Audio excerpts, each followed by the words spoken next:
Parlok baro mentang ora SP ban pentip SP ya ke semifinal jong kan ye lagai football ka bala tip kum ka knockout football tournament arjar arpulai balap nyai da kan Inonstoin Sport Social and Cultural Club.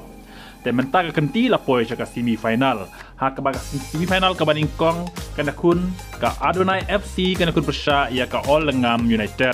Pat ka tarik kan dai ha ka South tarik benai basau arjar arpulai ha ka Port CBJ South Po Minute dan Med. Kemudian saya ke sini. Bat ke semifinal ke Baar, kan kun hap ka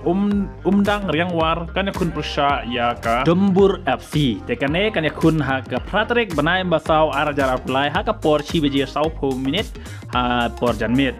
Te kamaran kan dia pemadan New Nongstoin Playground.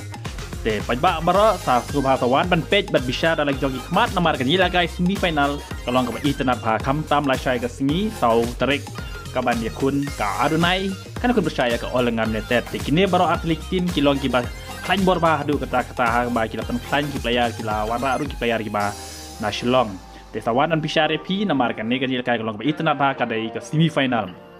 te ka bayrung kalong san potingka te sawan ban kersan bat ai mesim ya kini ki player ya kini ki tim kiba ya kun la shai ke sngi hapo madan snong ni Nongstoin te kumba pilatip ba kan turmen kalong ka ba he ba hadu kata ha ka ba prize kala kot chilak san po jatingka